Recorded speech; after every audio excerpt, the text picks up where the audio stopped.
Hi, this is Bob Scully, and welcome to another edition of The World Show, Entrepreneurs, the Dobson Series. Come a little closer. What's that you're wearing? Smells good. Could be one of the brands represented by my guest this week, a man who knows the world of perfume inside out. His name is Scully-JDPerusse. Here he is.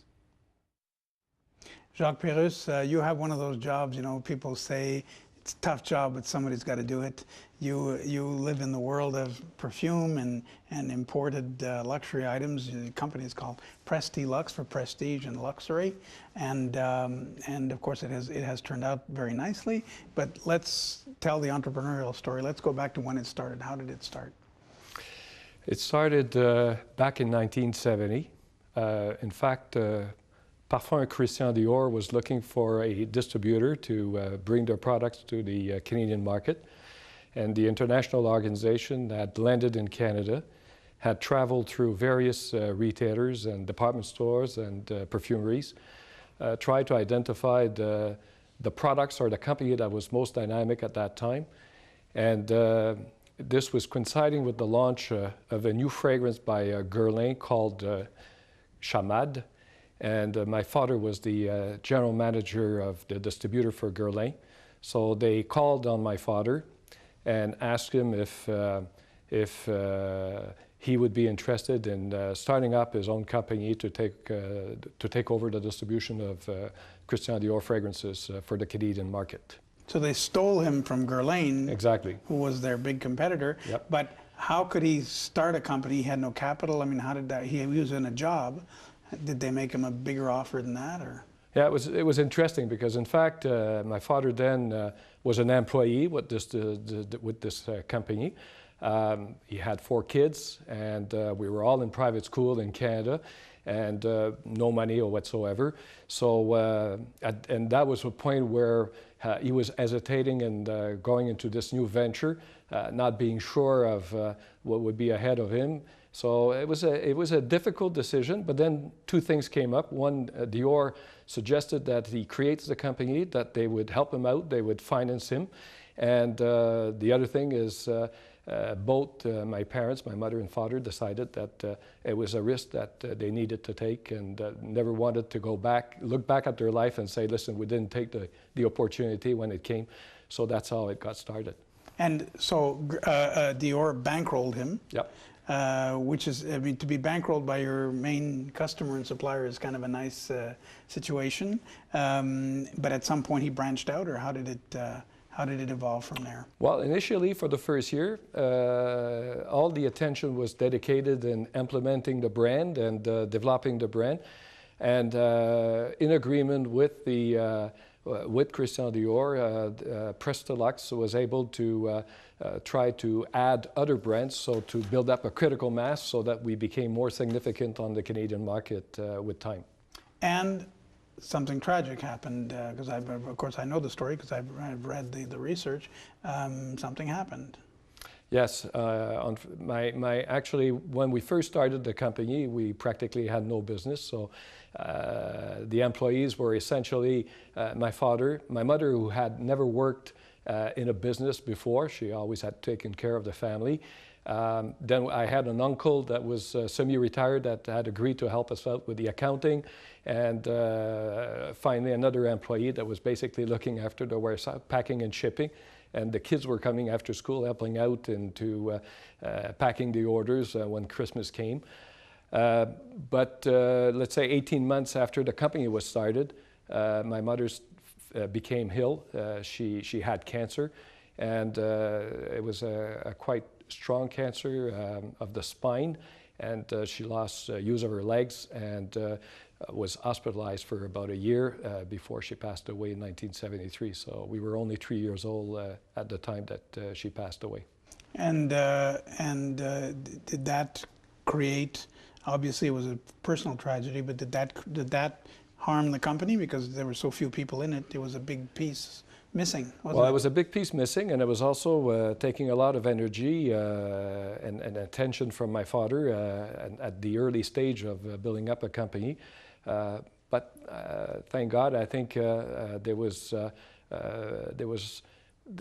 we ended up being able to overcome the situation, and the company was able to prosper after my mother had passed away. And but it was a tough transition, of course. And when you say you added other brands, this is one of the things that fascinates me about this business, is they're not too, it's not Coke and Pepsi. They're not aggressive about their competitors. They're sort of buddies with their competitors. It's kind of funny. How does it work? Well, in fact, you know, to satisfy the need of consumers, you have to be able to offer an assortment where people have a choice. And whether it's fashion or fashion accessories, you want to buy handbags, you want to buy makeup, or you want to buy fragrances. You want to be able to walk into an environment where you have options and make a selection that you feel that the consumer will feel is convenient for her or for him. So obviously there's a need sometimes even to make sure that we work together in building a category and making sure that the offering is at the height of the expectations of the consumers and feels the needs and demands of the consumers. So that's why the relationship in between different companies is always amicable, if I should say.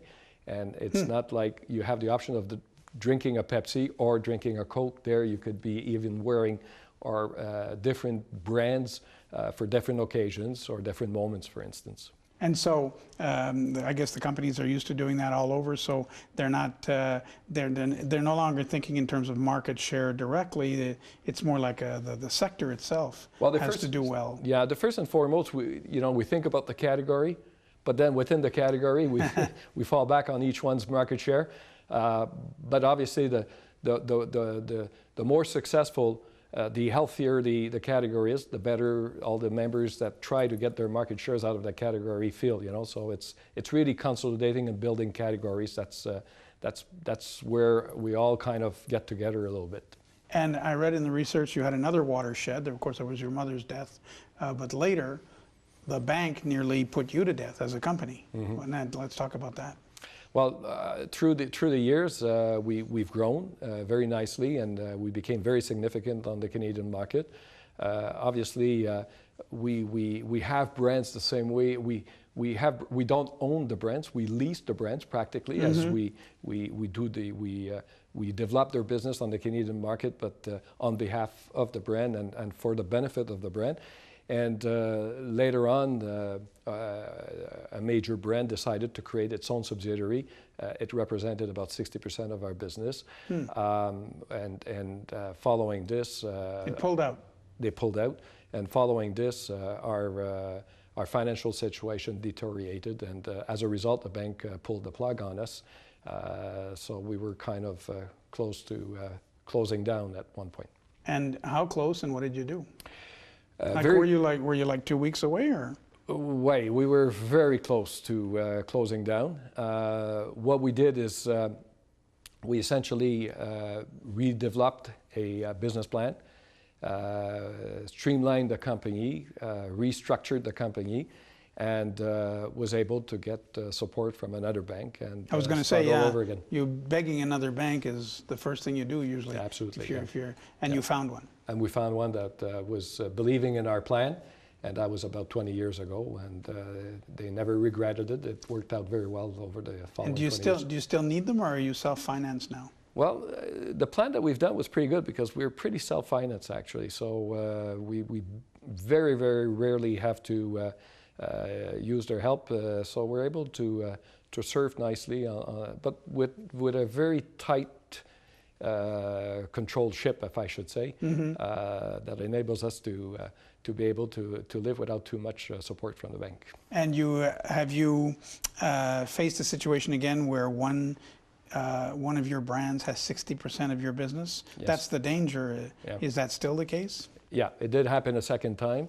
However, this time we knew what to do and how to react and how to get organized as a result. The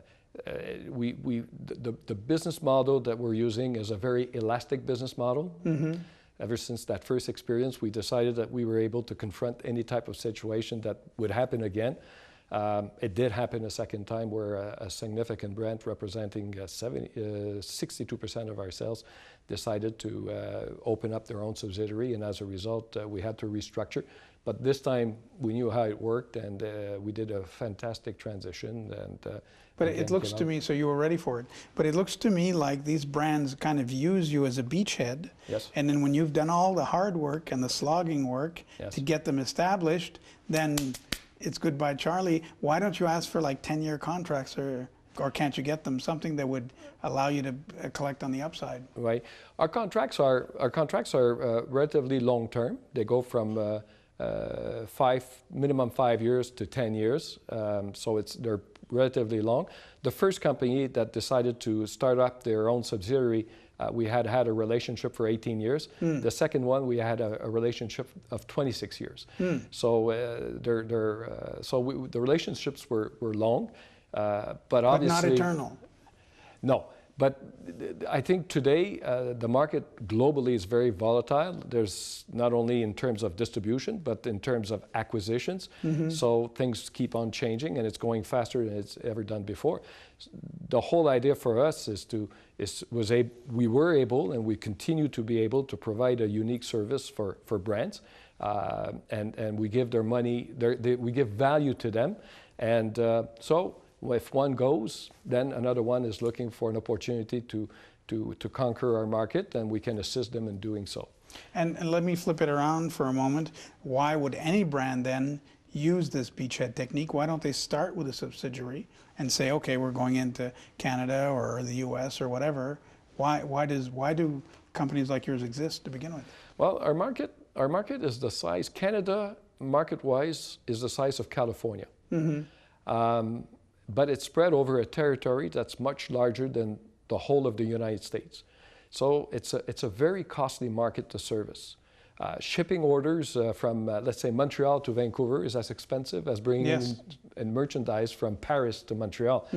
So when you start up, servicing doors and visiting customers throughout a country of that size, geographically speaking, and a market that is probably the size of California, is very, very expensive.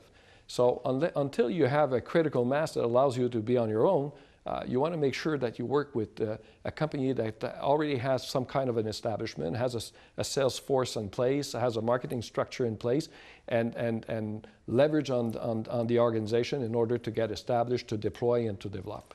So you are definitely the first stage in an expansion strategy, but you don't care, like you say, because you get new ones coming through the door. Right. Yeah. Now, how good are you at if you close your eyes at checking out perfume? You must be really good.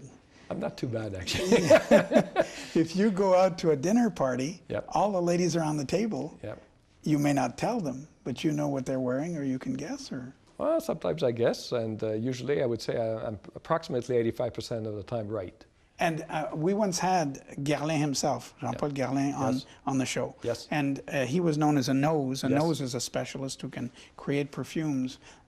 How tough is it nowadays, because there's so much stuff out there, to create a winning fragrance? And do you have to do crazy things, use spices that nobody's ever used? Or, I mean, how tough has it become? Well, I think the fragrance market is divided into two categories today. One is a high consumption category, and we're creating, the bigger brands are creating fragrances and testing the fragrances in such a way that they bring to market winners.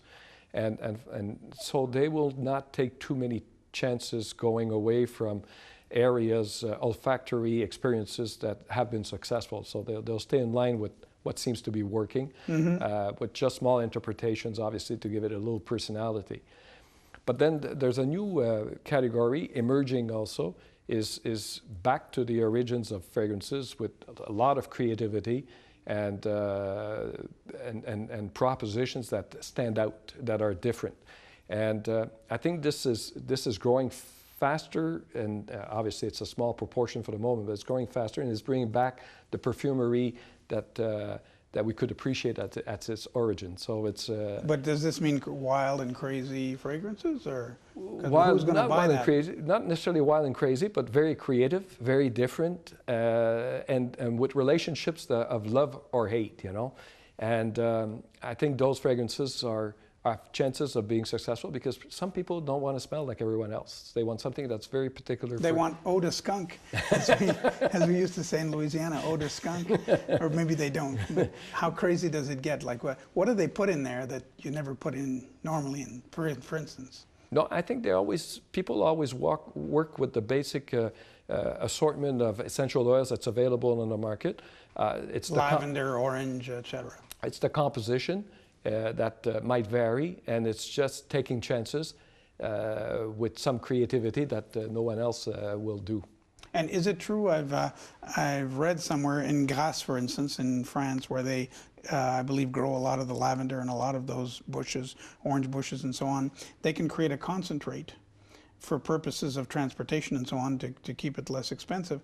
A concentrate that is like 1,000 times, it's lavender, but 1,000 times more powerful. Is that just an urban legend, or is that true? No, but I'm not sure if it's only for transportation, but essentially through distillation, when you create concentrates or absolutes of fragrances, it's highly concentrated. I mean, it's extremely powerful.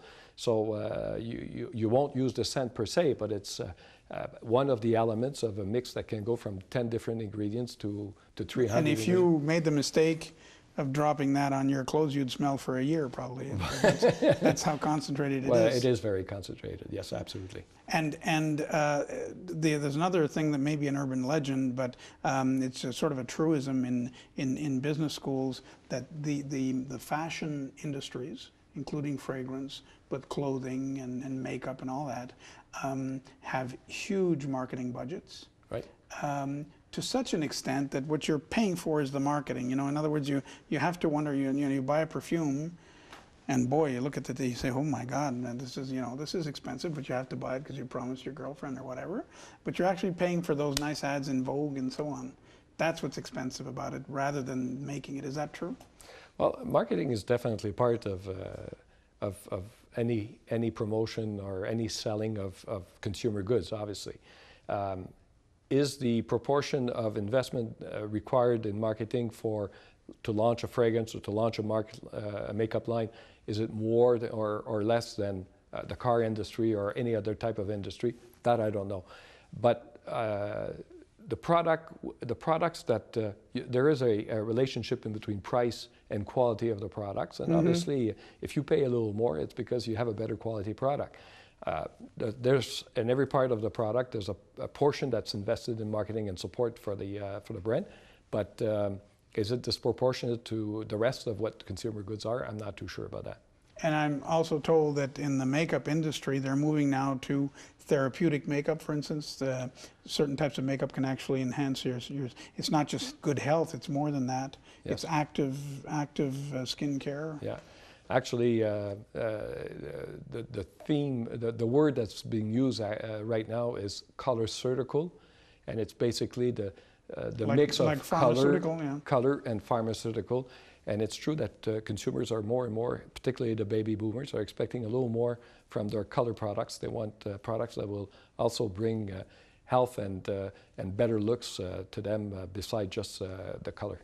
And are you still worried about knockoffs? I remember years ago I interviewed the president of Cartier in France, and he was the inventor of these bulldozer shows where they would collect fake Cartier watches somewhere in the world and invite the photographers, invite the police, of course, but also the photographers, and have a bulldozer bulldoze all the watches. He was trying to make a point. Huh?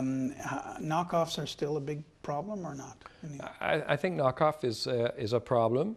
Not as much in the fragrance business today as it was in the past.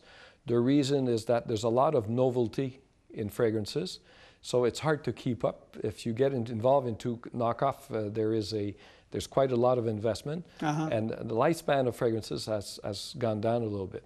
There's about 900 fragrances being launched every year today, whereas in year 2000, there was about 400 fragrances launched in a year. That's incredible, because who's going to buy all that? I mean, you've got the fragrances, you know, the very famous ones. They're going to stay, right? Yep. How much room is there for these new products? Well, I think it shows the trend of the market. I think consumers are just simply wanting to have new fragrances. They want to try something new.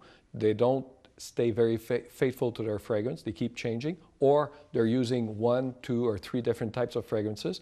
So it's just the consumers are sending out the message to the industry and saying, okay, bring me something new, bring me a new scent for every season. So this explains the multitude of launches and new products that are being brought to market every year now. And are there still labs where noses like Monsieur Garlin, who has since passed away, do their tricks? In other words, he talked about a lab he had in Paris somewhere, yes, and he would go in the morning and make sure his nose was well, had slept well and was ready and so on. Yes. And he would go, I suppose he would go, and he'd work all day. Is that still the way it's done? That's the only way you can do fine perfumery. And there's some talents, there are not that many talents. A lot of them are in France, now in the US as well. But all of the fine perfumery is created that way still today, yes. And does it apply to, like for instance, you have a line of, when you do a Dior line or a Guerlain line or whatever, I keep talking about perfume, but obviously what are the other, there's soaps, there's lotions, yes. You've got to have the whole gamut. The whole family. Absolutely. So when we talk about fine fragrances, I mean, there's specialized noses that work on fine fragrances creations, but yet there's also noses that works on skincare, makeup has odor as well, and so they will have to use some essences also to. But then after this, we use essences for household. We use essences for even for food.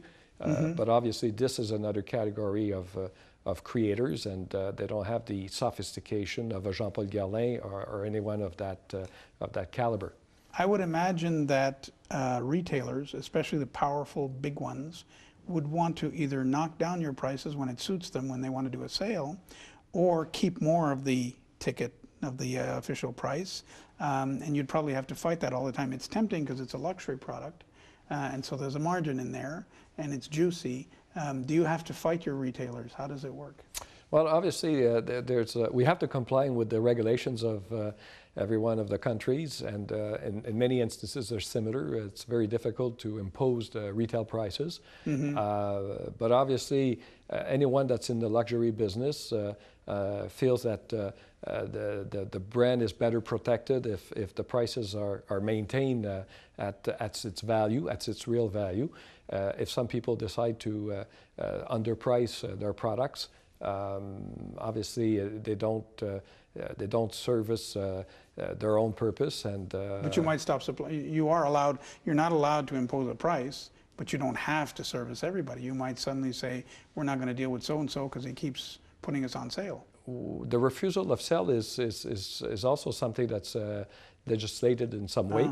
So obviously, if we sell to a category of customer, then we cannot select. I mean, we just make the decision to go to that category. And you started by describing this sort of collegial mindset in the industry where people don't compete in a cutthroat way. At the same time, I'm thinking if you're going retail, there's only so much shelf space or floor space available in a big department store. There must be competition there to have the nice corner, and merchandising. Sure. Wouldn't surprise me at all, meaning the retail outlets charging you and saying, okay, you want the corner spot, that costs more. Does that go on?